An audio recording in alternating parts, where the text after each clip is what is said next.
So when Democrats aren't fighting to bring back an MS-13 gang member, they're busy battling to have boys play in girls' sports.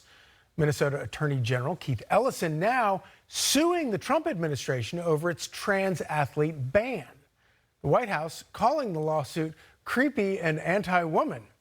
Quote, why would a grown man sue the Trump administration to allow other biological males to participate in women's sports? You got me.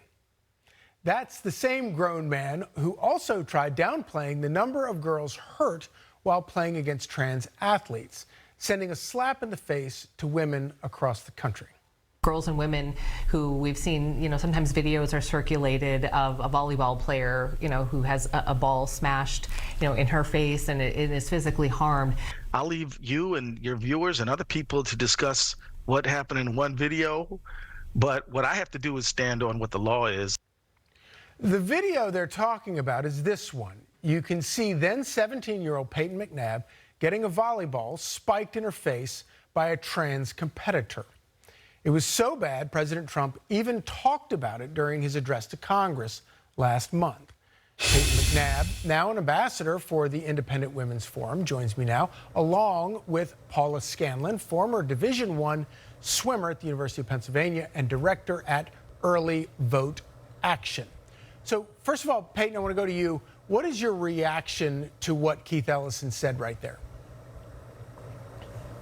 The Minnesota Attorney General is lying. It is not just one video. It is happening across the country, and there's more and more stories coming out about it daily. And first of all, that video was me, and I'm pretty sure that that counts for something.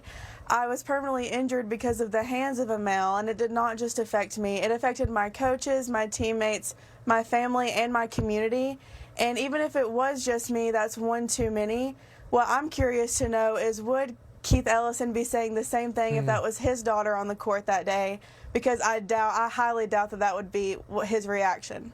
It's a great point, and we will have to await his answer to that, but I suspect we won't get one. But it ended your career.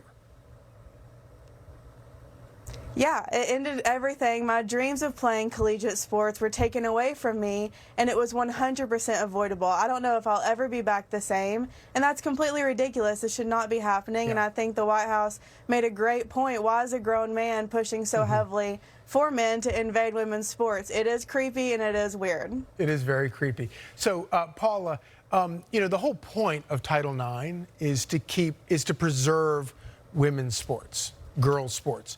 What about any of this is preserving women's sports? Well, absolutely. We have men that get to win the men's category, men that get to win the women's category. Now we see things just recently in the Boston Marathon. They also have something called a non-binary category. So men now have 3 categories they can go and win. And us women are just expected to settle for 2nd, 3rd, 4th, 5th place. It's so unfair, but stories like Payton are exactly why I fight so hard for this.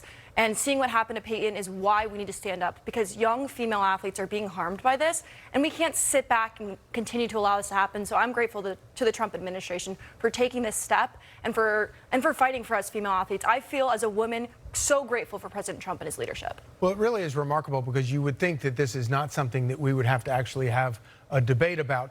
But I want you to listen to Charlotte Clymer, who is a trans activist, her explanation about how all of this is playing out right now. It's very easy to fight back on trans issues. The science is on our side. Every credible medical organization has come out and endorsed gender-affirming care and said that the trans military ban is ridiculous and unnecessary. They've said that trans women should be housed in women's prisons. These are all policies that make sense. So, Payton, I realize that you're probably not a biologist at this point, but is the science on their side? Yeah, it's definitely not. I thought that clip you just played was a parody, but it's so sad that that's actually real life and people actually think that way. I shouldn't be I just turned 20 years old. I shouldn't have to be on national television begging these adults and lawmakers to understand that there's a difference between a man and a woman. It's completely ridiculous, but at least we have biology and common sense on our side. Well, you raise a really important point. Obviously, there are more people now making these arguments alongside of you. But for a long time, there weren't grown men standing up defending you. And that had to have been a pretty weird thing for you. Oh, yeah, it's completely weird. I could never imagine my dad, who is an actual real man, ever advocating for men to be in women's sports and their locker rooms. That's just completely ridiculous. Everyone knows deep down their conscience is guilty because everyone knows this is absolutely ridiculous and we should not be having to beg for years. This is what happened almost 3 years ago, and I'm still having to make them understand what happened to me was completely ridiculous and life-changing, and I'm never going to get these back because of people like them who are put in these positions and completely fail the women and girls in their states and in their country. Well, I, for one, am very grateful to you for your bravery and as well as your bravery, Paula. Thank you for joining us.